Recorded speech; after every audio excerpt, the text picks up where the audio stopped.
इतनी शक्ति हमें दे न दाता, मन का विश्वास कमजोर होना। ये पॉलिटिकली करेक्ट गाना था। अब वो गाना सुनाइए जो आपको बहुत पसंद है। ये कभी कभी मिश्रा जी के प्रेजेंस में आप गुनगुनाती होंगी उनका ध्यान आकर्षित करने के लिए।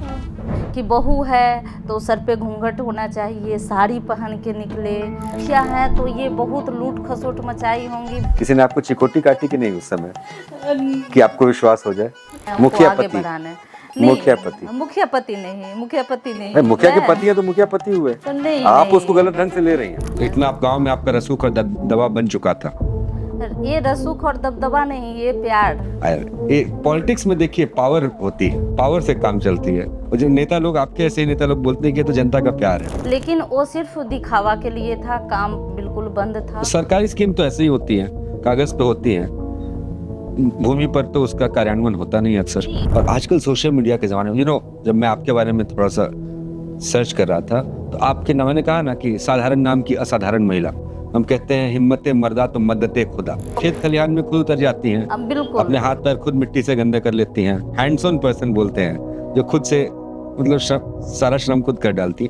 एक तीर से दो शिकार। हमको पता नहीं था कि ये घर में साफ सफाई करते करते देश में भी ये अपना डंका बजा लेंगी साफ सफाई के क्षेत्र में। इट इज नॉट नेसेसरी कि पॉलिटिकली करेक्ट आंसर नहीं चाहिए मुझे यहाँ। करेक्ट नहीं, इसके बारे में तो नहीं। एक चीज में आपने जब बताया तो कि एज ए मुखिया, मेरी रिसर्च कुछ और कहती है।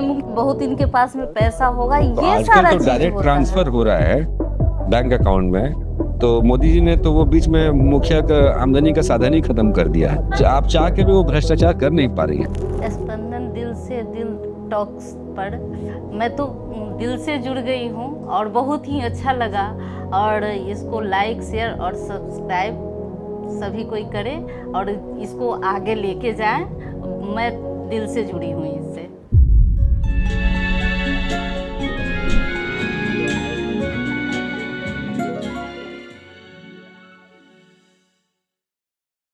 हेलो, नमस्कार। स्पंदन दिल से दिल टॉक्स के इस संस्करण पर आपका फिर से स्वागत है। मैं आपका होस्ट डॉक्टर अनुराग। आज हमारा थीम था नारी सशक्तिकरण, empowerment of women, women as leaders, समाज की पुरोधा के रूप में, समाज के अभिभावक के रूप में और नायिका के रूप में। स्त्रियों का कितना तेजी से विकास हो रहा है हमारे भारत में भी, ये बदलता भारत है। तो आज की हमारी जो शख्सियत हमारे गेस्ट चेयर पर इनवाइटेड है, वो एक्चुअली एक बच्ची है। अब नाम ही इनका कुछ ऐसा है, बोलते हैं व्हाट्स इन अ नेम। नाम बड़ा इंपॉर्टेंट होता है। बिहार के अपने परिवेश में हमारी जो परिपाटी है, दुलार प्यार से हम बड़े बड़े लोगों को, वैसे अगर पुरुषों की बात करूं, मुन्ना, बाबू, बउआ, यही चलता है। और बच्चियों की बात करें तो बबी, उसका एक अच्छा तत्सम नाम कर लें तो वो बबीता हो जाता है। बबीता का मतलब होता है, किसी ने रिसर्च नहीं किया होगा आज तक, सुनने में बड़ा सामान्य सा नाम है, बबीता, संगीता, गीता, ब्ला ब्ला ब्ला। लेकिन अगर इसके आप शब्द के मूल में जाएं तो बबीता का मतलब होता है प्यारी बच्ची, छोटी सी बच्ची, अपने पिता की प्यारी, अपने माता पिता की प्यारी। एक और भी अर्थ होता है इसका, एक अपरिचित जो समाज को प्रेरित करता हो। और मैं आपको बताऊं, आज की हमारी जो गेस्ट हैं वो अपने नाम को सशब्द चरितार्थ करती हैं। She completely personifies and justifies her name. नाम बड़ा सामान्य है, साधारण नाम की असाधारण शख्सियत है हमारी बबीता कुमारी। अगर इनका पूरा परिचय मैं दूं तो शायद पॉडकास्ट का बहुत अंश निकल जाएगा। ये एक नायिका है। पंचायत सीरियल तो सबने देखा होगा, किसने नहीं देखा होगा? मुझे तो मेरा बहुत फेवरेट है। चौथा सीजन आ गया है, जरूर देखें आप। तो वहाँ पे एक ग्राम प्रधान थी हमारी नीना गुप्ता, वो तो एक अभिनेत्री है। आज हम एक रियल लाइफ पंचायत के ग्राम प्रधान से मिलते हैं आपको, जिसका नाम तो सामान्य या साधारण सा है, लेकिन शख्सियत असाधारण है। एक नायिका, एक यशस्वी महिला, change maker, the changing face of India. ये सब, I am not just throwing terms at you, ये सारे सम्मान इनको इन्हीं नाम से मिल चुके हैं। Twice awarded by the president of India, no less. और हमारे भारत की पहली महिला राष्ट्रपति महामहिम द्रौपदी मुर्मू के हाथों से 2 बार इनको सम्मान मिलने का अवसर प्राप्त हुआ है। अब मैं तो इनके गांव गया हूँ, I visited her village personally, and it is a model village panchayat and the pride of Bihar in India. UNICEF की टीम आती है, देश विदेश से लोग इनसे मिलने आते हैं just to see her working. कैसे बदलते भारत की बदलती तस्वीर और बदलता चेहरा उसको सार्थक करती हैं हमारी Babita Kumari. She is the change she represents. तो बबीता जी नमस्कार, स्वागत है आपका। ये बताइए, बहुत बहुत धन्यवाद। आपसे बहुत दिन से बात हो रही थी और मैं आपको बताऊं, थोड़ा सा मैं आपसे नाराज भी हूं। हर किसी में थोड़ा थोड़ा अभिमान होता है। हमें लगता है हमने पॉडकास्ट स्टार्ट किया है, भाई ये गेस्ट हमें टाइम क्यों नहीं दे रहा है। अब आप जानती हैं, मैं मार्च से हमारी टीम आपके पीछे लगी हुई है, लेकिन उस समय वो अंतर्राष्ट्रीय महिला दिवस था और आप इतनी बिजी थी, जानते हैं मेरे मन में आया कि इनको फिर से मैं कितनी बार रिंग करूं। Whenever I am ringing you are going to meet the prime minister. ये आप यहाँ जा रही हैं। एक उड़ती खबर मैंने सुनी है चिड़िया से कि आपको केवीसी पे भी निमंत्रण आया है। उसका अभी टाइमिंग नहीं मिल पाया है, और टाइमिंग मिलेगा तो वहाँ भी जाने का आमंत्रण मिला है मुझे। ये है हमारे समाज में सोशल मीडिया का प्रभाव, इंफॉर्मेशन टेक्नोलॉजी, इंटरनेट की स्पीड। बोलते हैं ना कि सबसे ज़्यादा स्पीड होती है मन की तरंगों या मन के विचार जो है सबसे तेज़ी से कहीं पहुंचते हैं, और उसके बाद शायद electromagnetic waves and the internet. तो ये जो प्रतिपादन हो रहा है जानकारी का, तभी ऐसे उभरते चेहरे हमारे समाज से आते हैं। And she is a perfect guest जो बदलते बिहार की बदलती तस्वीर का चेहरा बनकर द्योतक है हमारे चेंज का। परिवर्तन संसार का नियम है। आज हम लोग फाइनली मिल पाए हैं। कैसा आपको लग रहा है हमारे पॉडकास्ट पर आकर? बहुत ही अच्छा लग रहा है यहाँ आके। आपने हमको आमंत्रण किया कि यहाँ पे आइए, मैं पॉडकास्ट करना चाहता हूँ आपका, तो मुझे अच्छा लगा। लेकिन वो थोड़ा सा मेरे पास टाइम की कमी थी, इसलिए मैं आपको टाइम नहीं दे पा रही थी, क्योंकि एक नारी होने के नाते घर भी संभालना होता है और अपने पंचायत का जो हम लोगों ने हमको जो चुना है तो उन लोगों को भी देखना होता है, तो थोड़ी परेशानी आती है। अभी घर में मेरी सासू माँ बीमार है तो उनको भी देखना होता है, तो थोड़ा सा टाइमिंग का ये हुआ है, इसके लिए। मल्टीटास्किंग तो आप काफ़ी अच्छे से कर लेती हैं, क्योंकि जब मैं गया था आपके गांव तो मैंने देखा कि आपका शेड्यूल बहुत सुबह स्टार्ट होता है और ऑलमोस्ट देर रात तक चलता है, जब तक बोलते हैं गांव के दिए नहीं बुझ जाते। और दिए तो एक प्रतीकात्मक है, एवरी विलेज इज इलेक्ट्रीफाइड, और आपका विलेज तो बहुत मॉडर्न है। मैं तो दंग रह गया वहाँ की साफ सफाई देख के, एंड कितने अच्छे से सब कुछ। इनफैक्ट तभी मुझे आइडिया आया था आपसे मिलने का। तो अगर अपने बारे में आप अपना एक परिचय दें, बचपन से कैसा आपका बाल्यकाल और एजुकेशन तक कैसा, मतलब मुखिया बनने तक का सफर कैसा रहा? पहले तो एक जैसे गांव में जो बच्चे होते हैं, मैं उसी तरह गांव के परिवेश में पली बढ़ी।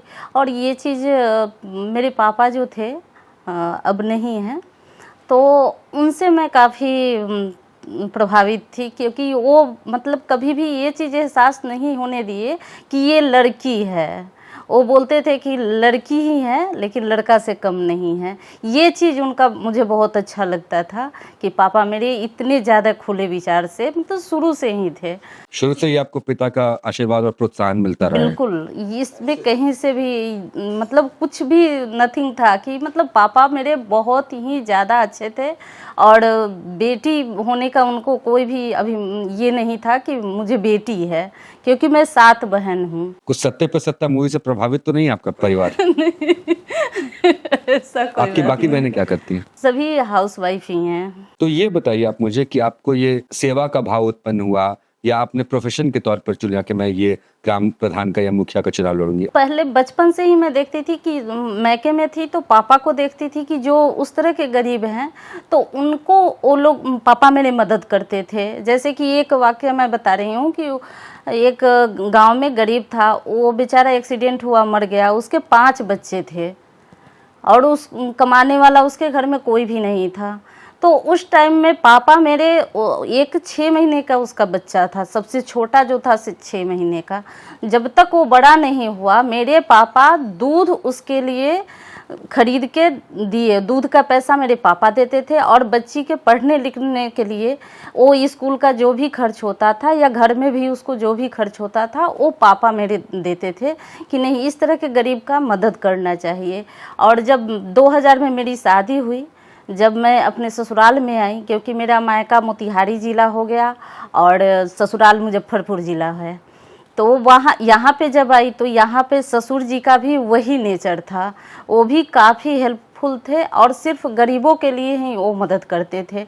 जैसे कोई काम भी नहीं है फिर भी 10 नौकर लगाए हुए हैं कि भाई तुम कुछ ना कुछ काम करो और मेरे से पैसा लो, मतलब ऐसे ही, लेकिन काम करके उसको पैसा, मतलब उसके वो था कि उसका घर चलते रहे और हम उतना है सक्षम स्वभाव कि से दे बहुत सकते परोपकारी हैं। थे वो। हाँ, स्वभाव से काफ़ी परोपकारी थे और गरीबों के लिए हमेशा तत्पर रहते थे काम के लिए। और हम लोग को भी मतलब ये प्रोत्साहित करते थे कि ये गरीब है इसको तुम मदद करो, ये चीज़ से मदद करो, पैसे से मदद करो, अगर किसी की बेटी की शादी है तो भाई इसको मदद करो। तो इस तरह से उनका सेवा भाव था और उससे हम लोग प्रेरित हुए कि नहीं हम लोग को भी करना चाहिए। हम लोग को भी लगा कि नहीं अच्छा चीज़ है। हमारे स्पंदन की एक आदमी की बहुत बड़ी रिसर्च टीम ने थोड़ी जासूसी की आप पे और हमें पता चला कि आपके ससुर वो तो शायद धर्म की गद्दी पे भी पीठासीन थे। हाँ, एक गुरु के तौर पे भी वो गुरु काम के करते तौर थे। पे बाबा के नाम से उनको लोग जानते हैं। क्या नाम था उनका? स्वर्गीय रामाशंकर मिश्रा, अवघड़ बाबा के नाम से स्वर्गीय रामाशंकर काफी मिश्रा ख्याति है थे। उनकी अभी भी हाँ, पूरे क्षेत्र में। अभी भी काफी ख्याति है उनकी। तो मैं ये जानना चाह रहा था कि आप मायके से आई 7 बहनों का परिवार, तो ससुराल में कैसा अनुभव हुआ? जैसे कि मायके में जिस तरह से ज्वाइंट फैमिली में थी उसी तरह यहाँ ससुराल में भी ज्वाइंट फैमिली था और यहाँ भी परिवार बड़ा था, तो इसलिए कुछ भी मतलब असामान्य हमको नहीं लगा कि जैसे मायके में थी उसी तरह ससुराल में हूँ। तो फिर हम आते हैं आपके कार्य क्षेत्र के बारे में बात करते हैं। तो आपके कब मन में ये विचार आया कि मैं ये पंचायत चुनाव लड़ूं, या आपको किसी ने प्रोत्साहित किया? 2000 में मेरी शादी हुई। 2006 में मेरे हस्बैंड दिल्ली में अपना कंस्ट्रक्शन का बिजनेस उनका था, तो वहाँ पे मैं शिफ्ट की दिल्ली। तो जब दिल्ली रहने लगी तो 2019 में जब मैं दिल्ली से वापस यहाँ पे आई बिहार में, तो कभी कभी गांव आना जाना साल में 1-2 बार कोविड होता के टाइम में था। क्या? हाँ, कोविड के टाइम में जब मैं यहाँ पे आई तो यहाँ पे जो स्थिति देखी महिलाओं, खास करके महिला लोग का, तो मुझे काफ़ी मतलब अंदर से ये लगा कि नहीं सिर्फ हम अगर अच्छे हैं तो उससे काम नहीं चलेगा। कम से कम नारी सशक्तिकरण है, अगर नारी आगे बढ़ रही है तो महिला को आगे आना होगा, क्योंकि वहाँ पे जाति पाति, मेरे गांव में जाति पाति का भेद बहुत ज़्यादा था। पूरे बिहार में है। पूरे बिहार में है, लेकिन इस चीज़ को इस खाई को तो पाटना होगा, तो कहीं ना कहीं से हम आप शुरुआत करेंगे तभी होगा। तो जैसे कि वहाँ पे था कि अगर फॉरवर्ड कुर्सी पे बैठे हैं तो बैकवर्ड आए तो वो नीचे बैठेंगे, वो कुर्सी पे नहीं बैठेंगे। वो सामंतवादी विचारधारा अभी भी चलती है। सामंतवादी विचारधारा था, क्योंकि मैं भी फॉरवर्ड से आती हूँ, लेकिन ये भावना मेरे में नहीं था। आज के डेट में मेरे पंचायत में, अगर मेरे गांव में आप जाइएगा तो अगर अब मैं ऑफिस में बैठी हूँ तो अगर फॉरवर्ड आएंगे तो वो भी जिस कुर्सी पे वो बैठेंगे, और कोई बैकवर्ड से भी आएगा तो उसी कुर्सी पे मैं उन्हीं के साथ उनको भी बैठाती हूँ और उनसे भी बात करती हूँ। लोकतंत्र का, और जो हमारे पूर्वज हैं, हमारे संविधान के जो निर्माता हैं, उनका जो दर्शन था, उनका जो विजन था कि पंचायती राज सिस्टम, सबसे छोटी इकाई बोलते हैं लोकतंत्र के इसको, और आपने अपने पंचायती राज में लोकतंत्र को स्थापित कर दिया, सबको बराबर का दर्जा दे दिया। ये आप बताएं कि आपकी प्रेरणा कैसी थी कि आप ये चुनाव लड़ें? आई am very interested in knowing कि ये विलेज पॉलिटिक्स और इलेक्शन होती कैसी है। हमें बस थोड़ा बहुत ज्ञान है वो पंचायत सीरीज देख के। ये पंचायत सीरीज जो आपने देखा है तो वाकई में मतलब गांव में वही होता है, उसी तरह का परिवेश है। और वहाँ पे मैं देख रही थी कि महिला लोग काफ़ी घरेलू हिंसा के शिकार थी। तो इस चीज़ को कि कैसे मतलब कोई भी, और उसके बाद में क्या था कि उनको अपने अधिकार के बारे में जानकारी नहीं थी। कभी कभी अब एक महिला आई तो बताई क्या कि मेरे बच्चे का जन्म प्रमाण पत्र नहीं बना। तो क्यों नहीं बना? तो बोली कि मेरे पास 2000 रुपया नहीं है, इसलिए मेरा बच्चे का जन्म प्रमाण पत्र नहीं बना और मैं स्कूल में अपने बच्चे का एडमिशन नहीं करा पा रही हूँ। बुनियादी साधन की कमी है, बुनियादी साधन की कमी और अज्ञानता भी है, लोगों को जानकारी भी नहीं होती है, क्योंकि उनके पास में जानकारी नहीं थी। और यहाँ पे था कि कुछ दलाल लोग जो थे वही लोग काबिज थे, और वही मतलब जो पैसे वाले हैं उन्हीं को सारा लाभ मिल रहा था। वाकई में सरकार अगर पंचायती राज या कोई भी सरकार, केंद्र सरकार हो, बिहार सरकार हो, कोई भी सरकार, तो खास करके एससी और एसटी वर्ग के लिए काम करती है। उनके लिए काफ़ी सारी योजना है जिसपे मतलब सिर्फ उन्हीं को मिलता है, और उस चीज़ से वो वंचित थे। ऐसे मेरे पंचायत में था कि 100-150 ऐसे परिवार थे कि जिनका राशन कार्ड नहीं बना था, और ख़ास करके राशन उन्हीं लोग के लिए है, और राशन कार्ड न होने के कारण उनको राशन नहीं मिल पा रहा। कितनी आबादी है आपके गांव की? ये बिशनपुर मेरे पंचायत की आबादी यही 18,000 है। 18,000? That's a big village. 17 से 18,000 बड़ा गांव हुआ मेरे ख्याल से। हाँ। तो मैं फिर अपने मूल प्रश्न पर आता हूँ कि चुनाव लड़ने का विचार आपके मन में आया कि परिवार की तरफ से प्रोत्साहन मिला आपको? कब आपने निर्णय किया कि मैं भी उम्मीदवार के तौर पर खड़ी होंगी? मैं जब 2019 में शिफ्ट की गांव में, 2020 इलेक्शन तो आपका 21 में हुआ था ना? हाँ, 21 में। तो 2020 में मतलब चुनाव का ये हो गया था कि हाँ 2021 में चुनाव होने वाला है। तो इसमें क्या हुआ कि गांव के ही कुछ लोग बोले कि नहीं, आप खड़ा होइए और हम लोग आपको वोट देंगे और आपको जिताएंगे, कि यहाँ से जो ये सामंतवादी प्रथा जैसी कुरीति है इस चीज़ को ख़त्म करेंगे। क्योंकि मेरे पंचायत में एक भी सरकारी भवन नहीं था, जहाँ की 30 से 35 एकड़ बिहार सरकार जमीन आवंटित करती है, लेकिन लोग कैप्चर करके वो भी फॉरवर्ड ही कैप्चर करके रखे हुए थे, और एक भी सरकारी भवन नहीं था कि जहाँ पे जैसे पंचायत सचिव हो गए, कार्यपालक सहायक हो गए, और भी पंचायत के जो कर्मचारी होते हैं वो बैठे, ये भवन ही नहीं था। तो 2019 के बाद आपका पुनरागमन हुआ अपने गांव में, अपने गांव की परिस्थिति देखी, क्या क्या वहाँ कमियां हैं, तो आपके मन में ये प्रेरणा आई कि मैं ही क्यों ना इस चेंज को लीड करूं। तो वो चुनाव का अनुभव कैसा था और कितनी पॉलिटिक्स होती है गांव में? सच सच बताइए। बहुत ही ज़्यादा पॉलिटिक्स होती है। हर एक किस टाइप की पॉलिटिक्स होती है? जाति की पॉलिटिक्स? जाति की भी पॉलिटिक्स होती है, और उसके बाद में और भी तरह के पॉलिटिक्स होते हैं कि मतलब एक छोटा छोटा भी बात को लेके लोग पॉलिटिक्स कर लेते हैं, जो कि क्योंकि मेरे परिवार में कोई भी पॉलिटिशियन नहीं था शुरू से, तो इसलिए हम लोग को ये चीज़ पता नहीं था कि पॉलिटिक्स कैसे, क्योंकि मैं जो भी चीज़ होता है अगर कोई भी गलत है तो मैं गलत को गलत और सही को सही बोलती हूँ। तो ये 19 में जो आपका पुनः आगमन हुआ और 21 में आपने चुनाव लड़ाया, उसके दरमियान क्या आप गांव में यू डिड अ कैनवासिंग, आप सबसे डोर टू डोर कैंपेन करना स्टार्ट कर, जिसे हम बोलते हैं प्री कैंपेन? मैं ये इलेक्टोरल पॉलिटिक्स में बहुत इंटरेस्टेड हूँ, गांव के पॉलिटिक्स का हमें कोई भी ज्ञान नहीं है। वो आप बताएं कि आपने क्या पहले शुरुआत की, तो क्यों आपको लोग चुन लें? बस एक बड़े परिवार से आती हैं और आप तो उस गाँव की बहू हैं। अक्सर होता है कि ये बाहर वाला फीलिंग होती है गाँव में, मुझे मालूम है। जिस समय चुनाव हुआ था, मैं जब खड़ी हुई तो जो अपोजिट पार्टी थी वो ये चीज़ लोगों को बता रहे थे, पब्लिक को, कि अरे दिल्ली वाली है फिर दिल्ली चली जाएगी, ये चीज़ बोलते थे, खुलेआम बोलते थे इस चीज़ को। तो ये भरोसा आपको दिलाना पड़ा कि अब मैं यहीं की हूँ और मैं यहीं रह के काम करूंगी। हाँ, ये चीज़ भरोसा। और तो आप तो निर्दलीय के तौर पर आपने चुनाव जीता है, मुझे जैसे जानकारी। महिला रिजर्व सीट, महिला रिजर्व थे, लेकिन किसी पार्टी से तो आप नहीं, कोई पार्टी से, भारतीय जनता पार्टी या कांग्रेस या अन्य पार्टियां जो हैं, किसी का प्रतिनिधि? चुनाव होता है पंचायत का जो चुनाव होता है वो किसी भी पार्टी से नहीं होता, लेकिन किसी दल से लोग सपोर्टेड होते हैं अक्सर। नहीं, वैसा कोई नहीं है। इतना आप गांव में आपका रसूख और दबदबा बन चुका था। ये रसूख और दबदबा नहीं, ये प्यार। ये पॉलिटिक्स में देखिए पावर होती है, पावर से काम चलती है, और जो नेता लोग, आपके ऐसे नेता लोग बोलते हैं कि तो जनता का प्यार है, लेकिन आपके केस में इट इज एक्चुअली ट्रू। हमारी बैकग्राउंड ये रिसर्च ये बोलती है।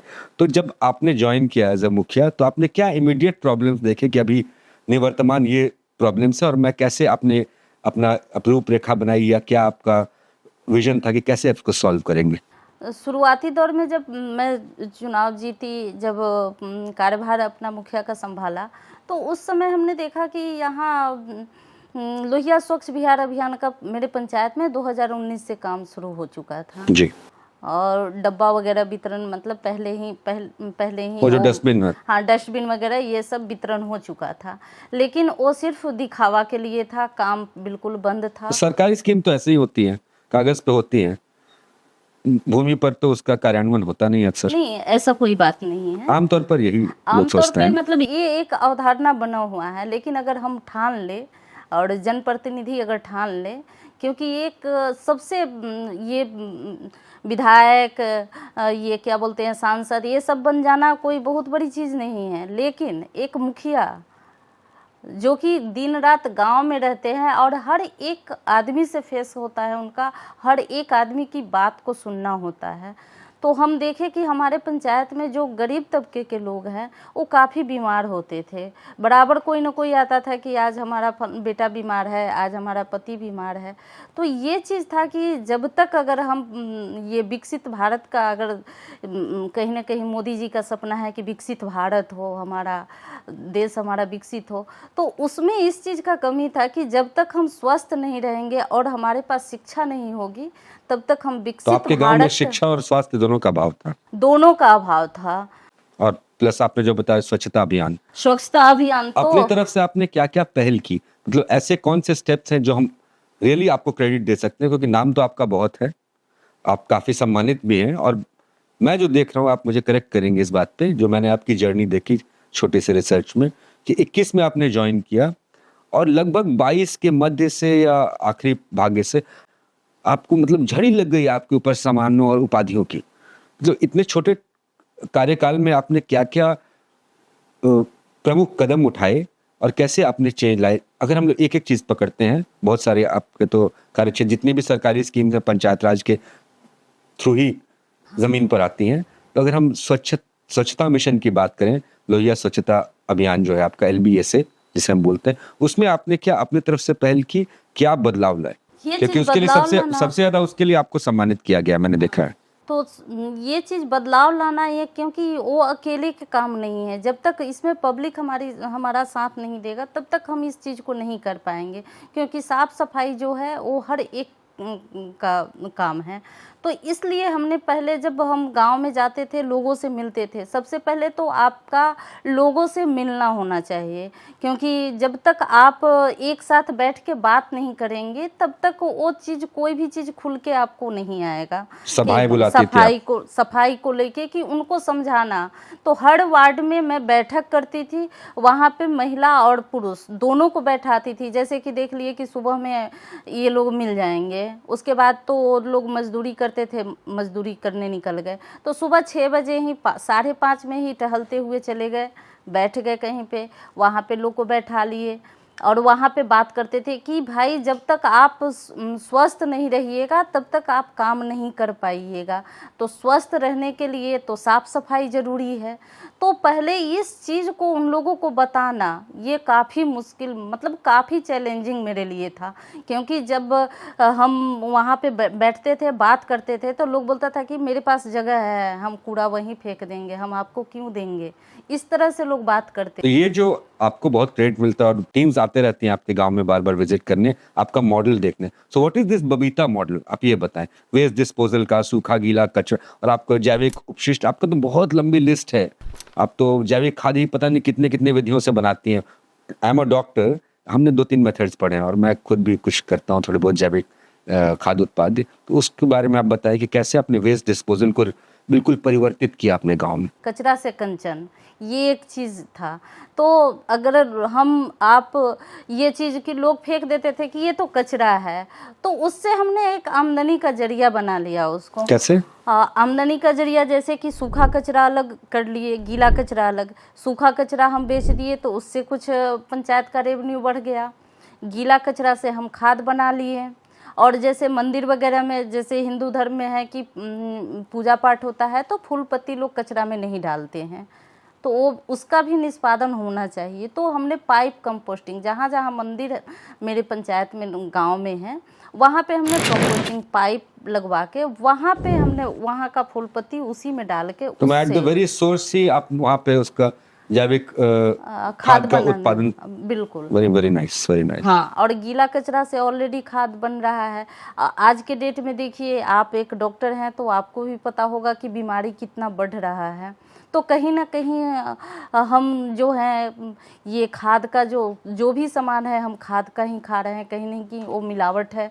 तो अगर जैविक खेती पे हम आ जाते हैं तो हम देश का नहीं लेकिन हम अपने पंचायत के लोगों को बचा सके, इस पर हमने काम किया कि ये आप खाद वगैरह जो डालते हैं खेतों में उसको डालना छोड़िए और जैविक खाद ही हमारे अपने पंचायत में खाद बन रहा पर्यावरण के लिए भी है। ज्यादा अच्छा है वो। पर्यावरण के लिए भी अच्छा है और हमारी मिट्टी के लिए भी अच्छा है, मतलब हर तरह से, और हम स्वस्थ भी रहेंगे। तब तो पूरी सीवेज ट्रीटमेंट और ये आपको बायो फर्टिलाइजर प्लांट है आपके गांव में, मैंने थोड़ा बहुत जो देखा था, तो कौन इसको हैंडल करता है?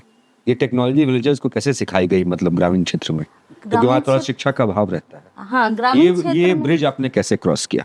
ये चीज़ वहाँ पे बैठ के, जैसे कि ब्लॉक से और जिला प्रशासन से हमको काफ़ी सहयोग मिला इसके लिए। वहाँ पे जाके जिला प्रशासन और ब्लॉक प्रशासन वहाँ पे बैठ के लोगों से, ग्रामीणों से मिलके एज ए मुखिया के नाते हम उन लोगों को आमंत्रित करते थे कि सर आप आइए और यहाँ के लोग बैठेंगे और आप बात कीजिए तो काफ़ी प्रभाव पड़ेगा इसका।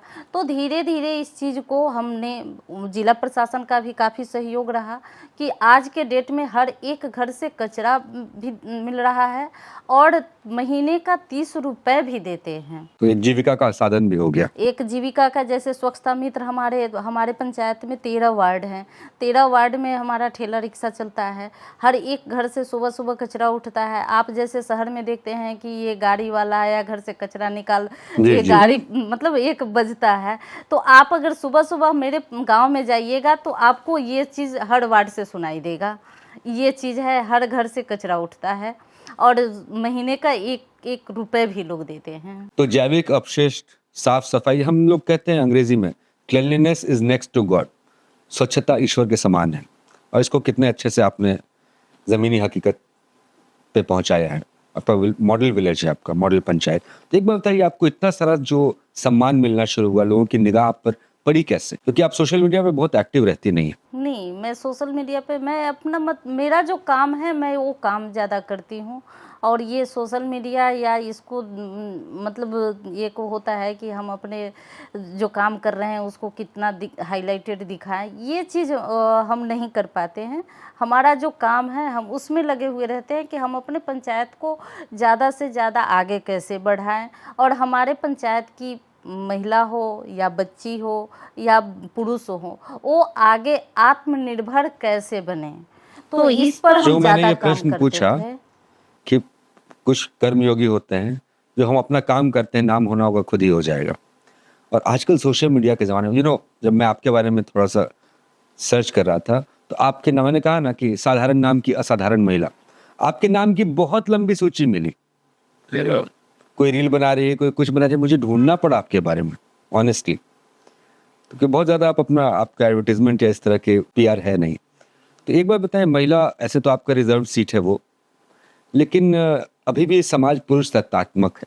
हम कहते हैं हिम्मत मर्दा तो मदद खुदा। देखिए, इसमें पुरुष तत्वात्मक है क्योंकि आप तो इस चीज़ को डिफाई करती हैं। तो आपको क्या ये नारी होने की वजह से, नारी होने के, एक महिला होने के नाते, क्योंकि आज भी मतलब नारी सशक्तिकरण की हम बात करते हैं, लेकिन कहीं न कहीं पढ़े लिखे लोग भी महिलाओं का शोषण करते हैं। अगर जो महिला बाहर निकल रही हैं तो कुछ भी नहीं अगर मिला तो उनके आचरण पे धब्बा लगा देना कि जरूर ये कुछ गलत है महिला, ये चीज़ तो सबसे पहले है। और तो क्या आपको ये फेस करना पड़ा अपने गांव में?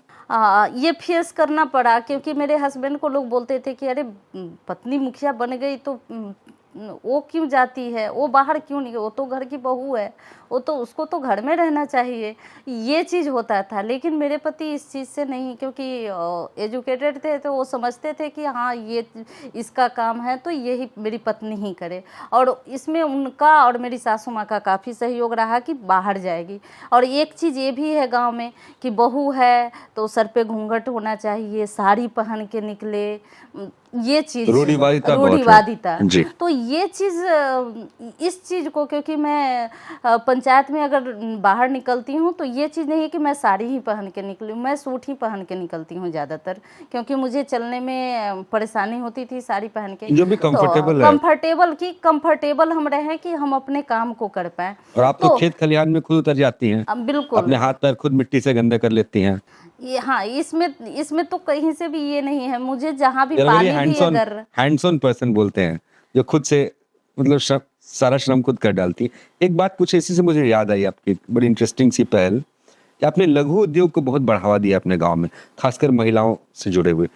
क्या क्या आपके ये प्रोजेक्ट्स हैं? और मुझे एक स्मरण आता है आपकी ये पहल बड़ी सार्थक लगी मुझे, जो अयोध्या में लाखों दीपन हो रहा था, जो लाखों लाखों वर्ल्ड रिकॉर्ड सेट हुआ था, उसमें आपके गांव से भी हजारों बड़े बड़ी यूनिक टाइप ऑफ गोबर के दीप बन के गए थे। उसके बारे में बताइए, कैसे आपको आइडिया आया? और ये बड़ा इंटरेस्टिंग सा, कुछ इस पर प्रकाश डालिए। इसमें हुआ क्या कि मेरे यहाँ तो लोहिया स्वच्छ बिहार अभियान का काम चल रहा था, तो सूखा कचरा गीला कचरा तो हम अलग रखते हैं। मेरे यहाँ मवेशी ज़्यादा है, गाय भैंस ज़्यादा है, तो कहीं रोड पे गोबर रखा हुआ है, कहीं कुछ भी, मतलब जहाँ तहाँ यत्र तत्र गोबर, तो उसका निष्पादन हम कैसे कर ले?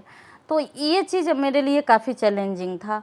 तो फिर एक मेरे हस्बैंड के ही दोस्त थे जो कि ये दीपक वगैरह का काम करते थे, तो उनसे हम मिले और बात करके उनको बुला के, और यहाँ पे 20 से 25 महिलाओं को हमने अपने पंचायत में ही ट्रेनिंग दिलवा के और गाय के गोबर से दीपक और धूप बत्ती ये सब बनाने का काम शुरू किए, जिससे महिला लोग आज काम कर रही हैं, महीने का 5 से 6 हजार रुपया कमा ले रही हैं। एक तीर से दो शिकार। गांव की गंदगी भी खत्म हो गया, समाधान हो गया। जो अगर किसान गोबर ऐसे डालते थे तो उनसे अब हम खरीद लेते हैं, तो उनकी भी आमदनी हो गई, और जो महिला घर में बैठी रहती थी तो उनको भी रोजगार मिल गया। कहीं ना कहीं महिला लोग के लिए काफ़ी ये चैलेंजिंग था कि महिला लोग घर में बैठी, गांव में लोग नहीं निकलता था काम करने के लिए। आप बड़े बड़े शहरों में जैसे हरियाणा पंजाब ये समय चले तो वहाँ महिला लोग काम करती हैं, लेकिन अपने बिहार में आज भी महिला लोग बाहर नहीं निकलती है, और ग्रामीण परिवेश में तो बिल्कुल बहुत ही कम निकलती हैं। तो इस चीज को कि घूंघट एक तरह से महिला को स्वतंत्रता भी मिली कि मैं अपना रोजगार स्वयं कर रही हूँ, स्वयं सिद्धा बोलते हैं उससे, जो खुद अपने आप को एस्टैब्लिश कर। ये चीज हुआ कि अपने पति पर ही महिला निर्भर नहीं रहे, वो अपना कुछ आमदनी का जरिया बना ले, स्वरोजगार करे कि अपनी जो खर्च होती है वो पति से न मांगना पड़े। अपने बच्चे के लिए अगर बिस्किट मांगना है उसके लिए भी पति से उसको पैसा लेना होता था। तो आज वो महिला जब काम कर रही है तो उस चीज को पति से नहीं मांगती है, वो दोनों पति पत्नी काम कर रहे हैं। मैं अपना परिप्रेक्ष्य अगर आपको दूं, बोलते हैं विमेन आर फाइनेंशियली बहुत ज्यादा, उनमें सेंस ज्यादा होता है पुरुषों से। पुरुषों में मोटी बुद्धि, बड़ी बड़ी चीज़ों, बाहर की चीज़ों में ज़्यादा निवेश किसमें करना है। लेकिन भारत की स्त्रियों में स्त्रीधन एक कॉन्सेप्ट है। भारत की स्त्रियों में ये संचयन करने की बड़ी अद्भुत प्रतिभा है। आपको पता है कि यूनाइटेड स्टेट्स और बड़े बड़े यूरोपियन देश में उनके देश का जितना सोने का भंडार नहीं है, उससे ज़्यादा हमारी भारतीय महिलाओं के पास सोना है, 3 गुना ज़्यादा। तो ये संचयन की प्रवृत्ति हमने भी देखा अपने परिवार में। तो जब अर्थव्यवस्था में भी जब स्त्री शामिल हो जाती है और हकदार भागीदार बन जाती है बराबर की, और आपके ऐसे नायिकाएं बन जाती हैं, तो घर का मैनेजमेंट भी बेटर हो जाता है। Is it not? बिल्कुल। इसमें क्या होता है कि महिलाओं में जब महिला खुद से कमाई करने लगती है तो उनमें एक आत्मविश्वास आता है। ये चीज़ सबसे खास होता है, क्योंकि जो महिला कल के डेट में जो महिला घर में बैठी हुई थी, अगर आप मेरे पंचायत में चलेंगे तो वो महिला आपके साथ इस तरह कंफर्टेबल होकर बात करेंगी, जो कि पहले मतलब हमसे नहीं बात कर पा रही थी खुल के। तो आज आत्मनिर्भर होने के कारण वो खुल के लोगों से भी बात कर रही है। आत्मनिर्भरता के साथ आत्मविश्वास भी आया है। और खास करके और जगह तो नहीं, और राज्यों में नहीं, लेकिन बिहार राज्य में है कि 50% महिला को आरक्षण मिला हुआ है। तो उस चीज़ को सार्थक करना होगा, तो इसके लिए आगे आना होगा, महिलाओं को आगे आना होगा। तो इसमें हम काम कर रहे हैं कि महिला आगे घर में ही ना सिमट के रहे, आगे आए। तो गांव की जो अर्थव्यवस्था थी, गांव की जो मुख्य समस्याएं थी, गंदगी की या लोगों का पिछड़ापन, तो इसमें तो आपने काफी काम किया। एक शब्द हम अक्सर एक एज ए ट्विन टर्मिनोलॉजी बोलते हैं, शिक्षा और स्वास्थ्य। इस क्षेत्रों में आपने क्या अपने समस्याएं देखी, क्या समस्याएं आपने इंगित की और कैसे इनका समाधान किया, आपका जो भी इसमें रोल रहा हो? जैसे ही साफ सफाई हुआ तो स्वास्थ्य पर उसका असर पड़ा। पहले डायरिया वगैरह काफ़ी होता था मेरे पंचायत में, आज के डेट में 9 के बराबर है। अभी भी डायरिया जो है, नवजात शिशु के मृत्यु का अभी भी भारत में एक बड़ा प्रमुख कारण है। प्रमुख कारण है। तो मेरे पंचायत में ये चीज खत्म हुआ है, डायरिया अब नहीं हो रहा आपका है। स्वास्थ्य केंद्र कैसा है और वहाँ आपके आने के बाद क्या उसमें चेंजेस आए अगर? अब पहले था तो मतलब एएनएम वहाँ पे बैठती थी, तो बस हो गया, बैठी और चली गई। लेकिन आज के डेट में एएनएम रहती है, वहाँ दवा भी उपलब्ध है। अगर कोई बीमार भी पड़ता है तो स्वास्थ्य उपकेंद्र पे जाके वहाँ से दवा लेता स्वास्थ्य है। कर्मचारी वहाँ तो स्वास्थ्य कर्मचारी रहते हैं। आशा दीदी को भी मैं काफ़ी एक्टिव रखती हूँ कि हर घर में जाके आपको देखना है, क्योंकि उन लोगों का काम ही है आशा दीदी को कि हर घर में जाना और लोगों से बात करना। जैसे गर्भवती महिलाएं हैं, तो खास करके गर्भवती महिलाओं में क्या होता था या किशोरियों में कि खून की कमी होती थी, एनीमिया। तो ये चीज़ सबसे ज़्यादा खतरनाक बीमारी है। और गांव देहात में होता था कि लोग बोल दिया कि ऐसे ही कुछ हो गया इसको। तो ये चीज़ हम प्रॉपर वे में स्वास्थ्य कैंप लगा के और इसका जांच हम हर 2 से 3 महीने में कराते हैं और स्वास्थ्य के प्रति सजग करते हैं कि आपको जिसको अगर कमी है उस तरह का, तो उसका दवा, उसके खान पान का, इस सब के बारे में उस परिवार को जानकारी महिला देते हैं। स्वास्थ्य के बारे में खासकर एज ए डॉक्टर, हालांकि मेरा तो फील्ड अलग है, मैं देखता हूँ कि अभी महिलाओं को प्रसूति के बारे में, अपने मासिक या माहवारी के बारे में खासकर गांव में बहुत अज्ञानता है। उस क्षेत्र में मुझे जानकारी कि आपने काफी काम किया। हाँ, ये चीज़ मेरे लिए काफ़ी चैलेंजिंग था कि किशोरी को जैसे स्कूल में मैं जब जाती थी तो वहाँ पे कुछ बच्ची लोग ऐसे थी, क्योंकि वो तो बढ़ रही हैं, उनके साथ इस तरह ये माहवारी का प्रॉब्लम आया, जो कि बहुत तो नॉर्मल सी चीज है, बहुत सी नॉर्मल चीज़ है। लेकिन अभी भी लोग इसको माहवारी बोलने में झिझकते हैं, पीरियड्स बोलने में झिझकते हैं। तो इस झिझक को हमने ख़त्म किया कि नहीं, ये तो प्राकृतिक गुण है और इसके बिना तो इसके बारे में आपने अपने समाज को सजग किया। और वहाँ पे हम स्वास्थ्य कैंप लगा के और बराबर ही जांच होते रहता है। और उस तरह का जो भी महिला अगर बच्ची मिलती है तो उनके खान पान, उनके परिवार को कि ये मौसमी सब्जी वगैरह जो होता है उसमें ज़्यादा खर्च नहीं है, आप घर में ही आपको उपलब्ध है। आप अगर वो चीज़ खा रहे हैं, अच्छा पोषण लें, पौष्टिक आहार लें, तो कोई दिक्कत नहीं आपको आएगी। एक छोटा सा आपका प्रयास था जो मुझे बहुत इंटरेस्टिंग लगा। देखिए, ये होता है कि आप जिस परिवेश में रहते हैं वहाँ की समस्याएं अलग होती हैं। शहर में डिस्पोजल सिस्टम काफ़ी अच्छा है, टॉयलेट्स बने रहते हैं।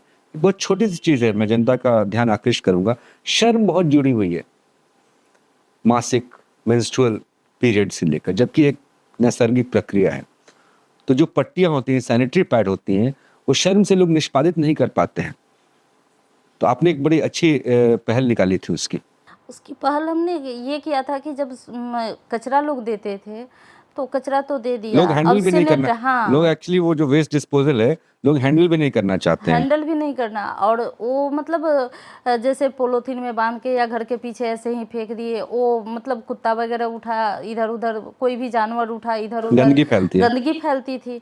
तो इस चीज को कि हम लोग कैसे, तो पहले हम शुरुआत किए थे कि नहीं, आप घर के पीछे आप गड्ढा कीजिए और उसमें उसको रख दीजिए और ढक दीजिए। तो कहीं मिट्टी के बर्तन बाद में हमने किया, पहले हम मिट्टी के अंदर डलवाते थे। तो उस समय हमको लगा कि कहीं ना कहीं तो हम प्रकृति को नुकसान पहुंचा रहे हैं। होता है उससे। तो फिर ये हुआ कि डिस्ट्रिक्ट कोऑर्डिनेटर हैं हमारे विनय जी, तो उनके साथ इस चीज़ का हम डिस्कशन किए कि इस चीज़ को हम कैसे ख़त्म करें। तो उन्हीं का एक ये आइडिया आया कि आप मुखिया जी ऐसे कर सकती हैं। तो फिर हम ये मटका वाला शुरू किए कि मटका बहुत छोटा प्राइस में मिल जाता है और घर में भी लोग को रहता है। तो उसमें, और घर में आपको नमक घर में ही मिल जाएगा, गुड़ आपको घर में ही मिल जाएगा, गोबर मिल जाएगा, मिट्टी मिल जाएगा, बस। और उसके साथ आप निष्पादन कर सकते हैं उसका बायोडिग्रेडेशन भी उस पॉट के अंदर ही हो जाता है, उस पॉट के अंदर ही हो जा रहा है। तो ये चीज़ कहीं ना कहीं हमारे स्वास्थ्य के लिए अच्छा है। As a doctor I am very impressed by this. ये बहुत अच्छी आपने पहल निकाली। आगे हम बात करते हैं कि आपको तो बहुत सारे सम्मान मिले, कैसा अनुभव रहा वो? आप तो पहले दिल्ली में रहती थी, फिर वापस आप जिसको बोलते हैं ना दिल्ली रिटर्न, वापस गांव की महिला बनकर, और फिर दिल्ली का सफ़र एज एन अवार्डेड मुखिया ऑफ इंडिया। कैसा वो सफ़र रहा, कैसा अनुभव रहा आपका? और पहले बार जब कॉल आई थी तो वो क्षण याद है आपको, कैसी अनुभूति हुई थी? कभी भी हम इमेजिन नहीं कर पाए थे कि हमको इस तरह से बुलावा आएगा राष्ट्रपति भवन जाने का। फ़ोन आया तो थोड़ी देर के लिए मैं ये हो गई कि क्या बोल रहे इतनी सारी हैं। ननद हैं आपकी, किसी ने आपको चिकोटी काटी कि नहीं उस समय, कि आपको विश्वास हो जाए? नहीं, ननद लोग तो ये चीज़ हुआ कि क्योंकि मैं शुरू से ही साफ सफाई पसंद थी, तो इसलिए मेरी एक ननद बोली भी कि हमको पता नहीं था कि ये घर में साफ सफाई करते करते देश में भी ये अपना डंका बजा लेंगी साफ सफाई के क्षेत्र में। उनका ये कमेंट था, मतलब हंसी में ये बात बोली हमको। रजनी नाम है उनका। तो ये चीज़ कि ये घर में इतना साफ सफाई पहले रखती थी, तो ये तो गांव को भी बनाई और देश में भी अपने नाम का डंका बजवा ली। तो बहुत जल्दी, बहुत कम समय काल में आपको बहुत सारी उपलब्धियां मिलती गई, तो क्या अब उसकी आदत पड़ गई? Now are you just bored कि अरे अब एक और आ गया, मुझे जाना पड़ेगा? नहीं, ये तो एक सम्मान होता है और काम करने के प्रति ललक होती है, तो अच्छा लगता है उस तो समय। आप उसे एक प्रोत्साहन के रूप में देखते हैं? उसको प्रोत्साहन के रूप में हम देखते हैं कि अगर हम और भी अच्छा काम करेंगे तो और भी चीज़ महामहिम अचीवमेंट कर राष्ट्रपति से पाएंगे। मिलने का वो क्षण कैसा था? मैं क्यों इसको पूछ रहा हूँ थोड़ा डिटेल में, क्योंकि this is something both you and I share. हम दोनों में एक चीज कॉमन है। मैं अपने इस बारे में अभी विषयांतर में नहीं जाऊंगा, मुझे भी एक समय में राष्ट्रपति सम्मान मिलने का सौभाग्य प्राप्त हुआ है। तो वो क्षण कैसा था और आपको कैसे अनुभूति हुई? उस समय मतलब बहुत ही मतलब लग रहा था कि हम कहाँ आ गए हैं। ये चीज़ मतलब ये समझ ही नहीं पा रहे थे कि वहाँ पे जाके हम कैसे अपने आप को संभालेंगे। ये चीज़ लग रहा था क्योंकि जो ग्रामीण परिवेश में महिलाएं होती हैं तो बाहर निकलने में और वहाँ जाने में झिझक एक कि अकेले हमको जाना है, वहाँ पे हम कैसे जाएंगे। तो ये सब चीज़ थी मेरे पास, लेकिन ये सारा झिझक तोड़ के मतलब वहाँ पे काफ़ी अच्छा लगा। उसका मतलब हम बयां नहीं कर पाएंगे कि उस समय हमको। अभी तो आपका कार्यकाल मेरे ख्याल से 1 वर्ष और है, तो उसके बाद आपके क्या प्लान्स हैं? आप इसी काम को आगे लेके बढ़ना चाहेंगे? लोग बोलते हैं लेबर फोर्स बहुत है बिहार में, कंस्ट्रक्शन लेबर, वो लेबर से शुरू करता है अपना करियर, फिर वो बन जाता है राजमिस्त्री, फिर ठेकेदार, फिर वो बिल्डर बन जाता है। तो इसी तरह से नेता के भी जो हर पायदान लोग चढ़ते हैं कि मुखिया से, पंचायत से, फिर लेजिस्लेटर या काउंसिल या एमपी। तो दिल्ली का सफर कितना दूर है आपका? क्या उसके बारे में हम बिहार की भावी मुख्यमंत्री से बात कर रहे हैं? नहीं, ये तो मेरे दिमाग में नहीं है। मैं बस सिर्फ Are काम you पे just being अपने modest? आपके मन में राजनीति का ख्याल तो जरूर आया होगा। मैं तो सिर्फ काम के बारे में सोचती हूँ कि वो तो आप जैसा कर्म करेंगे फल क्योंकि तो बहुत कम समय में आपको बबीता जी, मिलेगा। आपकी ख्याति बहुत तेजी से फैली है। In fact she has been published as changing faces of India. इनके ऊपर एक किताब में भी इनके ऊपर प्रकाशन हुआ है। मैं काफी सेलिब्रेटेड, अच्छी खासी हस्ती हो गई हैं आप। तो आगे क्या कदम रखना चाहती हैं, आप ये नहीं, बताएं। मैं तो जैसे हूँ बस मैं वैसे ही रहना चाहती हूँ और चाहती हूँ कि जो चीज़ है, जो मैं ठान के निकली हूँ कि महिलाओं को आगे निकालना और महिलाओं के लिए काम करना, तो समाज सेवा एक है। वो पद पर रहूं ना रहूं, लेकिन समाज सेवा हमारा काम है और उस चीज़ को मैं करते रहूंगी। और आगे क्या होगा इसके बारे में मैं कुछ भी नहीं अभी यदि आप सोची हूँ। राजनीति में जाती हैं आगे, और मैंने मजाक के तौर पर पूछा था, राजनीति कोई बुरी चीज नहीं है। और हमारे पॉडकास्ट पर भी, स्पंदन दिल से दिल टॉक्स पर, हम दिल से खुल के बातें करते हैं। तो आप बेझिझक अपनी बातें बोलें। राजनीति कोई बुरी चीज नहीं है। देखने का नजरिया बुरा क्यों है? क्योंकि हर कोई आपके साथ वास्तविकता में काम करने वाला नहीं होता है। तो हम तो चाहेंगे कि राजनीति में आपके ऐसे लोगों का प्रवेश हो और हमारा देश आगे बढ़े। तो अगर आप पॉलिटिकल स्टेप लेती हैं तो आप अपनी विचारधारा किस बड़ी पार्टी से अलाइन पाती हैं कि हाँ ये मेरे विचारधारा के अनुरूप है? विचारधारा इट इज नॉट नेसेसरी कि पॉलिटिकली करेक्ट आंसर नहीं चाहिए मुझे यहाँ। करेक्ट नहीं, इसके बारे में तो नहीं।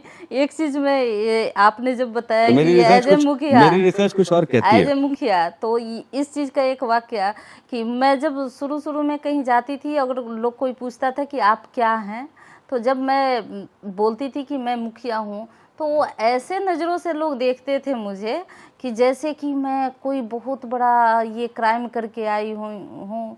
मतलब ये एज मुखिया हैं तो ये बहुत लूट खसोट मचाई होंगी, बहुत इनके पास में पैसा होगा, तो ये आजकल सारा तो चीज डायरेक्ट होता ट्रांसफर हो रहा है बैंक अकाउंट में। तो मोदी जी ने तो वो बीच में मुखिया का आमदनी का साधन ही खत्म कर दिया है। है। तो ये सारा चीज आप चाह के भी वो भ्रष्टाचार कर नहीं पा रही हैं। नहीं, भ्रष्टाचार नहीं है ये तो। तो that was भ्रष्टाचार जो सब। कुछ तो मैं ये पूछ रहा था किसी पार्टी से क्या आपकी विचारधारा मेल खाती है, क्योंकि मैं आपको समाज में अग्रणी नेता के रूप में देखता हूँ आगामी कुछ वर्षों में। वो तो समय बताएगा, इसमें वो समय बताएगा। चलिए, बहुत गांव की पॉलिटिक्स की और आपके मुखिया के तौर पर बातें हो गई। अब तो बबीता जी ये बताएं कि काम तो आप सुबह से शाम तक करती हैं, इस काम के अलावा अपने व्यक्तिगत जीवन, आप एक पब्लिक फिगर हैं आप, तो अपनी निजता का कैसे ख्याल रखती हैं, कैसे अपनी लाइफ को आप डिस्ट्रेस कैसे करती हैं, आपके और क्या शौक हैं? सास ननद और बड़ा सा परिवार है, उसमें कितनी नोक-झोंक होती है, किससे किससे आपकी नहीं पटती, आप बोल सकती हैं।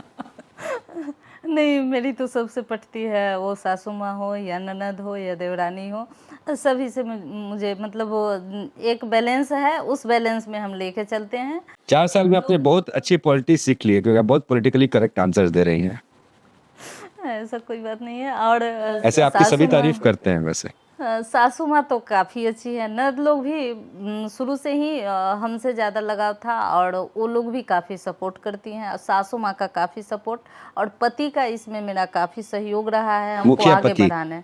मुखिया पति। मुखिया पति नहीं, मुखिया पति नहीं, मुखिया के पति है तो मुखिया पति हुए, तो नहीं आप नहीं उसको गलत ढंग से ले रही हैं। नहीं नहीं, वो तो बोलना, वो तो कहते हैं कि भाई मेरा जो नाम है आप वही बताइए, बोलिए, और जो मुखिया है उन्हीं को मुखिया जी बोलिए। तो मिश्रा जी, आपको, क्योंकि आप लोग की ट्यूनिंग बड़ी अच्छी है, मुझे जानकारी है, तो कितना आपको सहयोग मिलता है अपने पति से और अपने परिवार से अपने काम में एज ए मुखिया? एज ए मुखिया काम में कभी कभी मैं जब फ्रस्ट्रेट हो जाती हूँ, कभी कभी ये लगता है कि यार बहुत ज़्यादा फ्रस्ट्रेट हूँ, तो कभी कभी मैं इनसे जब वो इस टॉपिक पे बात करती हूँ तो वो काफ़ी प्रोत्साहित हमको करते हैं कि नहीं, ये आपका काम है और इससे आपको पीछे हटना नहीं है, आपको करके दिखाना है। तो ये चीज़ उनमें मतलब उनका एक ये चीज़ अच्छा लगता है अच्छा, और समाज में सपोर्टिंग भी अच्छा है उनका। समाज में बहुत चित परिचित ये कहावत है कि behind every successful man there is a woman, और ठीक पासा पलट जाता है, behind every successful woman there is a man. तो आपके पति आपके पूरक की भूमिका बहुत अच्छे से निभाते हैं। जैसे कि गांव में हिंदी भोजपुरी में लोग कहता है या हिंदी में लोग बोलते हैं कि एक पति को आगे बढ़ाने में पत्नी का उसका हाथ That's what होता I है। said, जी। हाँ, तो ये चीज़ मैं गर्व से कह सकती हूँ कि अगर एक पत्नी को बढ़ाने में पति का भी बहुत बड़ा हाथ है, और ये चीज़ मेरे साथ हुआ है, इसमें कहीं से भी दो राय नहीं है। इतनी सारी चीजें अपने गांव में आपने की, तो कुछ मूलभूत सुविधाओं का अभाव रहता है भारत में भी, ऐसे भी, जैसे हमारा जो नॉर्थ बिहार है, कभी बाढ़ से प्रभावित होता है, कभी सूखे से प्रभावित हो जाता है, तो जल संचयन के विषय में आपने क्या कार्य किया? मेरे यहाँ जल संचयन के लिए हम जब देखें तो वहाँ पे ऐसे 28-29 ये कुआं जो था वो जीर्ण शीर्ण अवस्था में था, तो क्योंकि भूजल का स्तर जो है सो काफ़ी नीचे चला गया तो है। गर्मियों के महीने में नीचे चला गर्मी जाता के महीने में जाता है। और उसके बाद में पहले था कि गांव में कल नहीं सूखता था, लेकिन आज के डेट में कल सूख जाता है गर्मी के दिनों में। वाटर टेबल तो नीचे चला वाटर लेवल नीचे जाने का, तो कहीं ना कहीं हम पानी नहीं जमा कर पा रहे हैं, रिचार्ज नहीं हो रहा है, उसमें से सिर्फ निकाल रहे हैं, लेकिन वो कैसे रिचार्ज हो इस पे हम तो नहीं हर ध्यान कोई दे तो रहे हैं। अपना बोरिंग भी तो लगा रखा है, वाटर टेबल को तो हम खुद खाली कर रहे हैं। हाँ, तो खुद ही खाली कर रहे हैं, लेकिन अगर जो पानी आ रहा है तो उसको तो उसी तरह छोड़ दे रहे हैं, उसका तो हम संचयन नहीं कर पा रहे हैं। तो वो कुआं का जीर्णोद्धार करा के आज चालू अवस्था में है हमारे यहाँ 30 कुआं, और वहाँ पे हमारा वाटर लेवल के लिए वहाँ पे रिचार्ज हो रहा है, पानी वहाँ जमा हो रहा है। जैसे कि पोखर हो गया, पोखर का जीर्णोद्धार करा के वहाँ भी पानी हम जल संचयन कर रहे हैं। तो इस तरह से जल संचयन पे हम काम किए। शिक्षा के विभाग में आपने क्या क्या पहल की अपने तरफ से? शिक्षा के विभाग, ग्रामीण शिक्षा के, ग्रामीण शिक्षा में तो वहाँ पे मिडिल स्कूल है जो कि महादलित बस्ती में मिडिल स्कूल है। तो वहाँ पे क्या था कि स्कूल था, लेकिन टीचर और बच्चा और वहाँ का जो गाय बकरी भैंस मतलब सब एक ही साथ रहते थे। ये चीज़ था मेरे पंचायत में। तो स्कूल में जब जाके बात किए तो वहाँ के टीचर लोग से जब तो बात गाय बकरी हुई, के लिए आपने अलग स्कूल बनवा दिया? नहीं गाय बकरी के लिए वहाँ अब बच्चे खा रहे हैं, उधर से बकरी आया उसके थाली में बैठ गया खाने के लिए, ये चीज था। कितनी बड़ी थाली होती है आपके गांव की, किसमें बकरी बैठ जाती है? बच्चे लोग बैठे हैं, आए उधर से बकरी मुंह मार आ दिया गया, उसके। मुंह मार दिया तो हो गया, वो बच्चा खाएगा नहीं। तो ये चीज था। तो इस चीज को कि जब तक डिसिप्लिन नहीं होगा बच्चे में, जब तक टीचर अगर अपने आप को सुरक्षित नहीं महसूस करेंगे तो वो बच्चे को क्या पढ़ाएंगे। तो हमने स्कूल का कायाकल्प किया कि बाउंड्री करा के स्मार्ट क्लास आज है, और जैसे प्राइवेट स्कूल में ये आइडेंटिटी कार्ड बच्चे लोग पहनते हैं, तो उस तरह से हमारे मिडिल स्कूल में सभी बच्चे के पास में कार्ड है। और सुबह 9 बजे जो गेट बंद होता है तो शाम में 4 बजे खुलता है। एक बड़ी पेरेंट्स समस्या टीचर मीटिंग भी हमने रखवा दिया कि अब बच्चे के गार्जियन जो हैं जाके महीने में एक बार होता है और पेरेंट्स टीचर मीटिंग होती है, वहाँ पे जाके पेरेंट्स अपने बच्चे के बारे में पता करें। मतलब अपने गांव के स्कूल का अपने आधुनिकीकरण बहुत अच्छे से किया। और एक +2 स्कूल भी है। तो वहाँ का ये स्थिति था कि 23 टीचर थे और 20 बच्चे का नामांकन था, और उसमें से जब भी मैं जाती थी तो वहाँ 2 से 4 टीचर 2 से 4 बच्चे ये तो रहते समस्या थे। है बिहार में, शिक्षकों का अभाव तो अभी भी है बिहार में। 23 टीचर थे और 4 बच्चे थे।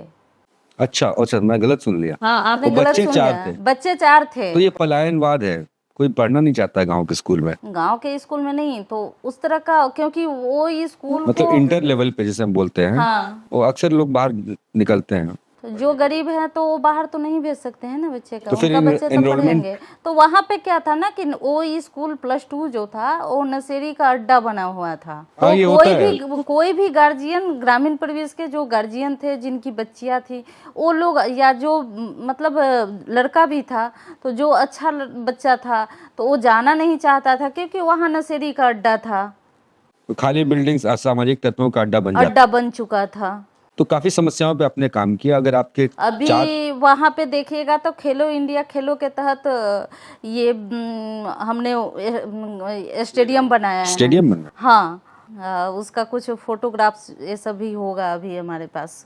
तो उस तरह का अब यही 5 तारीख को उसका विश्व पर्यावरण दिवस के अवसर पे वहाँ 400 पौधे भी लगवा रहे हैं और उसका उद्घाटन भी करा रहे हैं। तो 4 साल हो गए आपके कार्यकाल के, तो क्या क्या समस्याएं आप सुलझा पाई, और अभी आपकी राह कितनी और कठिन है? क्या क्या समस्याएं बाकी हैं जिन्हें आप सुलझाना चाहेंगी? क्या क्या चैलेंजेस हैं आपके सामने? इन 4 सालों में जैसे कि अभी तक 7 से 8 एकड़ जमीन, सरकारी जमीन खाली करा के वहाँ पे पंचायत सरकार भवन, मनरेगा हाट, जीविका भवन, ये सारा चीज़ बिल्डिंग हमारा बन के तैयार है। WPU ये सारा चीज़ बन के तैयार है।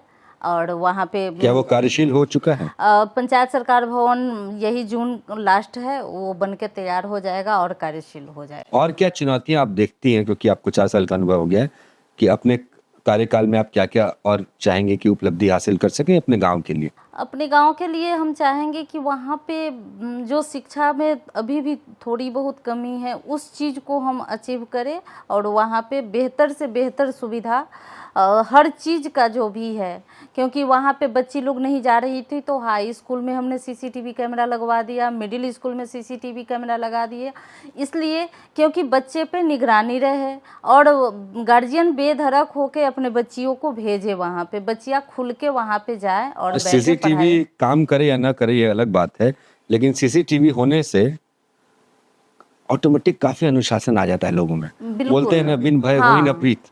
हाँ, ये चीज़ होता क्या है कि वहाँ पे मैं काम कराती थी, कुछ भी रात में असामाजिक तत्व गए उसको तोड़ दिए, तो हम कहें कि इसका क्या उपाय हो सकता है, तो एक CCTV कैमरा ही उपाय है इसका, दूसरा कुछ उपाय नहीं है।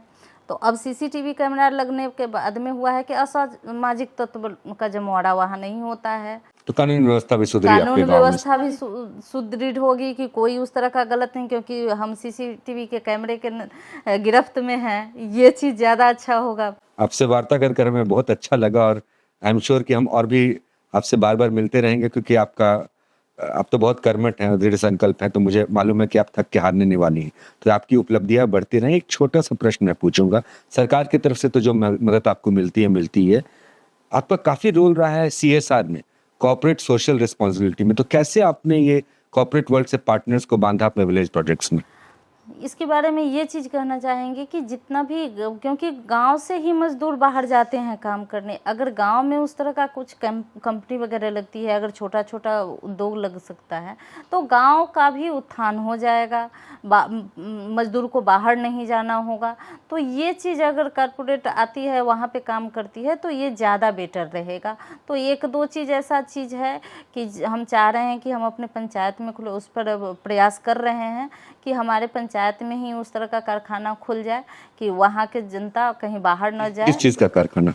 एक चीज़ तो अभी कुरकुरे वगैरह का जो फैक्ट्री होता है वो चीज़ लगाने स्नैक्स का। फैक्ट्री, हाँ, स्नैक्स पैकेजिंग प्लांट। हाँ। यूनिसेफ की तरफ से, यूनिसेफ से जो आपको रिकॉग्निशन मिला उसमें आपकी क्या भूमिका थी और अब क्या सहयोग मिल रहा है, क्योंकि वो हमारे लिए, बिहार के लिए बड़े गर्व की बात थी।